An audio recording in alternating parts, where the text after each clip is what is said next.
to the last segment of this afternoon, and I hear he's online already. Stefan Frank from Oracle, welcome to this cyber meeting now with hybrid version.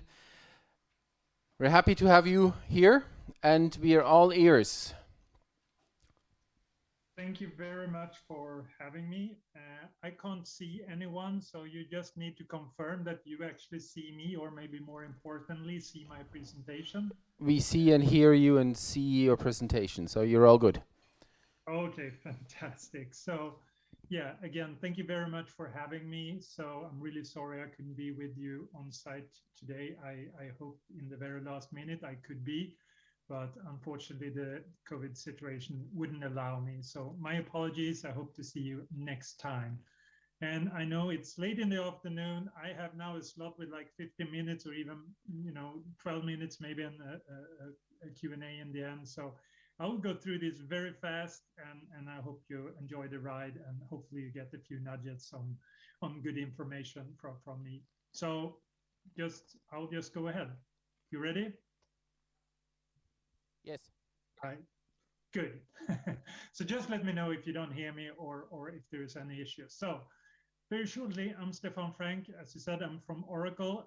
I started Oracle a few months ago. I'm leading an initiative which is focused on manufacturing industry in EMEA. I'm part of a team that work with something we call industry transformation and strategy. So really my role, which is a fantastic job, is I have the opportunity to truly listen to the market and try to figure out what's going on, and helping Oracle to have like an outside in perspective on the market, and with that also help of course existing clients, and hopefully bring in some new clients with interest, and sharing the knowledge from Oracle, but most importantly help you to understand what's going on in the industry. So the topic of this few minutes are the reinvention of corporate organization to meet the challenge of the war for talent 2.0. So of course a big topic for only a few minutes. But let's give it a try. Always a short safe harbor statement. Everything I say might not be true. No, not really that. I will be honest with you, but of course I will not talk about any product directions or promise things we will deliver into the future, etc. So manufacturing is actually my area of expertise. So I know you guys in Germany and in Europe are good in manufacturing. Still, a lot of people think about manufacturing the old-fashioned way, the same routines over and over again. I love to watch this one because it tells you something on where a lot of thoughts might be in people that are not in manufacturing might end up. So let me see. Now I got stuck in this one. So let me just see if I can get the next slide working. Oh.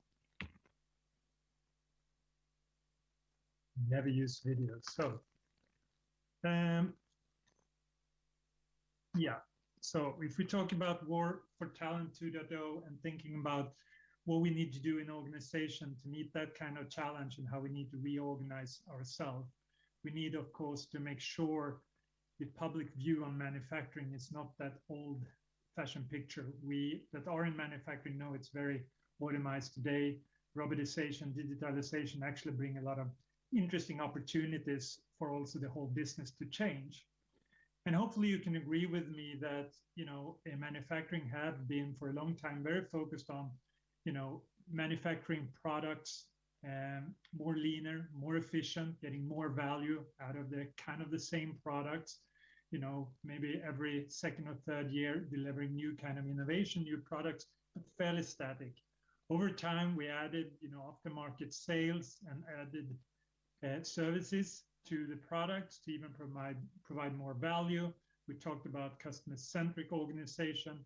I would argue that today it's all about relationship-centric, because we understand now that it's about making a whole supply chain super efficient. It's about understanding our customers' customers. It's about involving our suppliers and maybe tier 1, tier 2 in some of the R&D processes, and our promises to the end clients throughout the supply chain. So collaboration is key.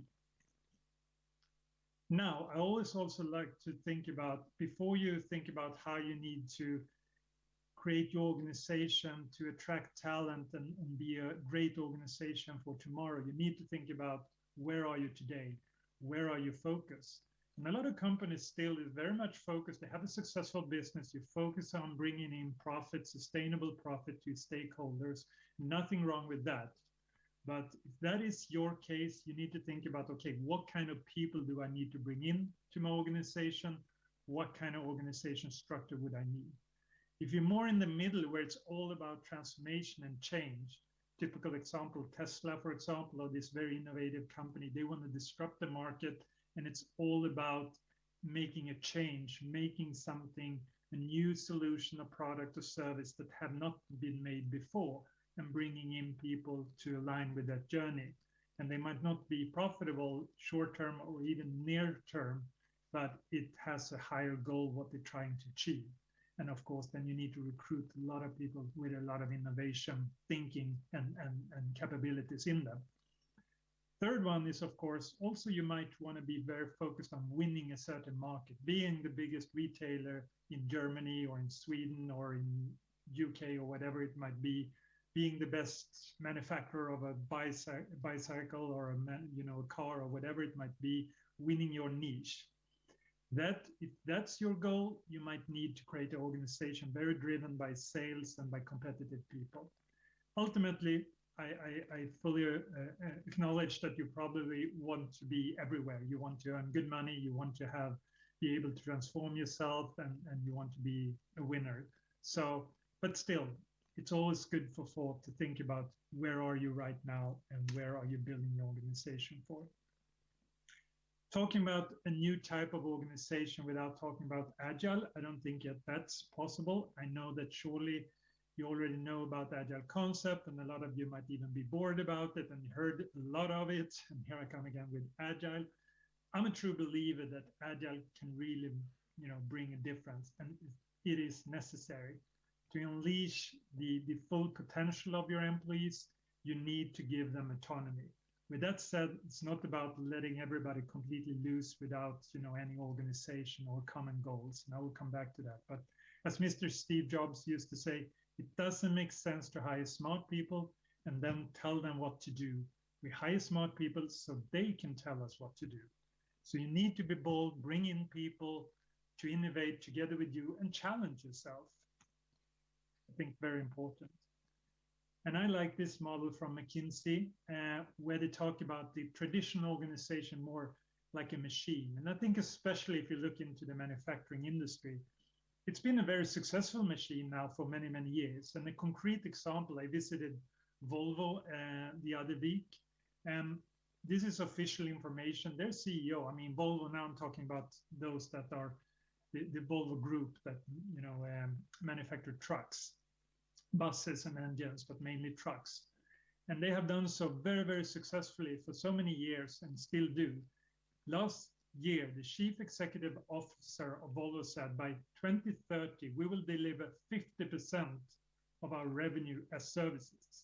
So what does that mean? It means that they will not longer be as focused on manufacturing trucks. They will be focusing on delivering services for clients. So they will be able to go, maybe in partnership with some of the logistical firms, maybe UPS, going to H&M, IKEA, and say, we can deliver you ground transportation. That's what we do as a service. Completely transform their business. And with these kind of very aggressive transformation of the organization, they need a much more agile organization. Cross-pillar people that understand the end-to-end concept to deliver services to clients in a new fashion.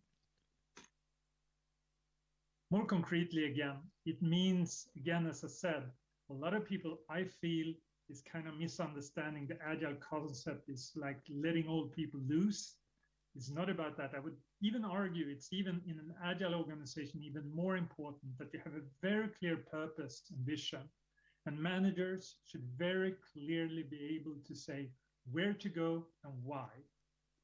Within your organization, the how, they should have the autonomy to, take full responsibility of that, as long as they deliver upon clear KPIs, OKRs, etc.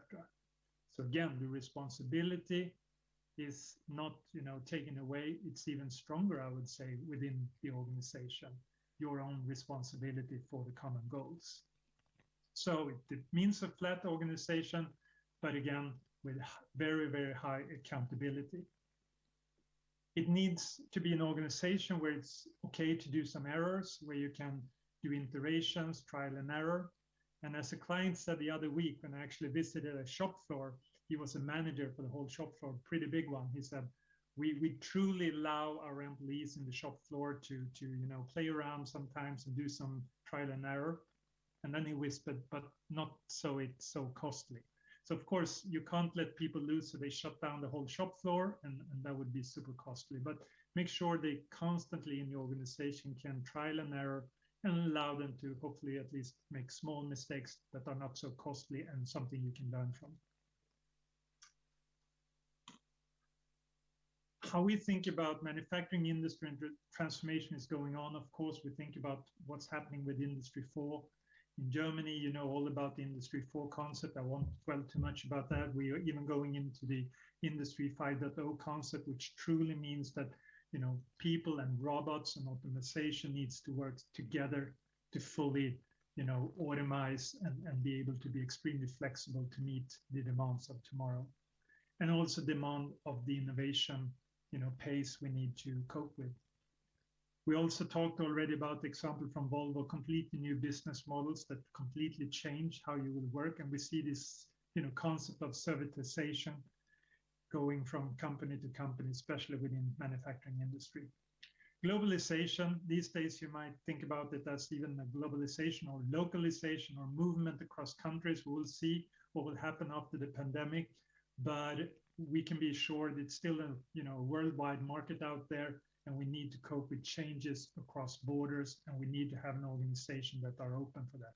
And also, of course, you probably already feel that now when we have the opportunity for people to work from remote, you can even recruit from more abroad and have even a more international team. So to summarize a little bit, you need manufacturing workforce challenges and the culture gap. You have old people that have a lot of proud in their workmanship from being in the industry for a long time. You need to bring in the new people, the millenniums. You need to think about skill gaps. You need to digitalize your workforce and educate them. You need to think about white collar, blue collar, new collar. I mean, the classical blue collar that used to do the manual work need much more now skills in regards of digitalization and innovation. It means also challenges for upskilling, reskilling. So it means you need to recruit millenniums. 75% of the workforce in 2025 will be millenniums. Advancing talent pool, as I said, the advanced technical skills and even digitalization skills, even people in the shop floor will need for the future will increase. You need to think about how you communicate. If you recruit, you need to be online. Most of the recruitment are on a mobile. You need to clearly talk about your values and visions. That's we kicked off this presentation about, where are you today? What are driving you? And how will you attract people from that? A lot of disruptions going on in the manufacturing industries, VR, IoT, crypto, and this affect your whole organization. I'll jump this one. Your people are the number one innovative source, and let them focus on business transformation. Again, the innovation needs to come from the people. So again, coming back on how you need to, fulfill them, give them autonomy to reassure they bring back that kind of innovation to you. Let them do some mistakes, be bold and trust them, and they will give a lot back to you. Since we're short of time, summary, I will just have a couple of slides here now, a little bit on Oracle. So I didn't want to talk too much about that, but how we approach this. We, of course, are very focused on bringing new technologies to the market from our knowledge about data, databases, and business processes. We innovate a lot in machine learning, digital assistance, Internet of Things, artificial intelligence, but all connected around how people can work with this. We have actually also a full HCM cloud solution that some of you hopefully have some experience with. I would say to just say something why Oracle is unique. I mean, we're coming from understanding data. Security is key for us. Our first client, as you might know, was CIA back 40 years back, and the database was named Oracle. Today, the company name is Oracle, and we take security extremely seriously.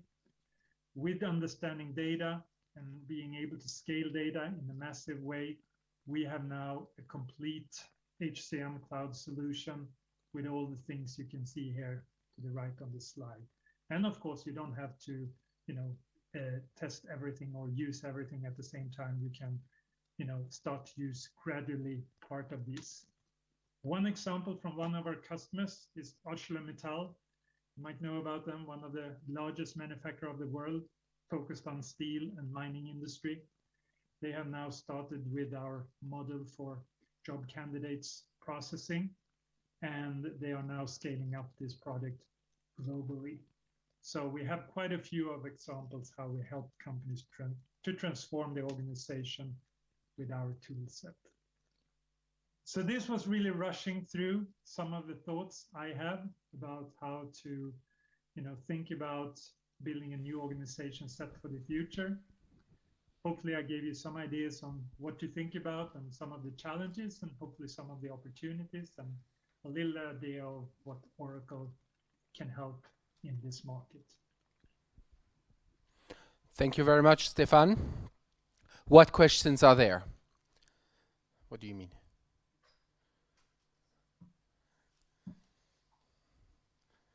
No questions so far?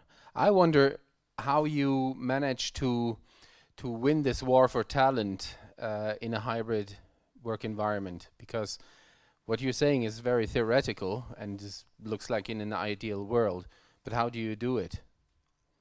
So it's a great question, and I think what I'm trying to communicate when I see new manufacturers now, or manufacturers that really automated their shop floor. I actually visited a site, as I said, just a few days ago, and it's interesting. Most of it is robotized and automated. What you have left is a lot of people that innovate a lot around the products, and this is a pretty cool job, and a lot of that job can actually even be done remotely, being innovative, creating new products. And when you're creating those new products, how you manufacture them are basically, programming a machine or robot to, in this case, mix some different ingredients to making steel that can make some products out of it. And so the whole, producing process can be done in the factory. But as an employee, even people that are involved in shop floor, processes can do quite a lot of that work from remote. So that's one example. Now we have a challenge to attract people. We need to be able to recruit globally and also have this challenge, to cope with, that people want to work from remote, at least occasionally. And I think we can bring a lot of that even to the shop floor and to manufacturing type of companies. So that is one example. The other one would, of course, to be really, again, making sure that you share your values, what you want to do with your company to attract new companies. As I said, millennials, they want to have a higher achievement. They want to see how you're transforming your business and your customers. It's very important. Thank you very much. Also, thank you for illustrating this McKinsey illustration with the Volvo example. I just read recently that Volvo invented the 3-point safety belt, and they gave it for free.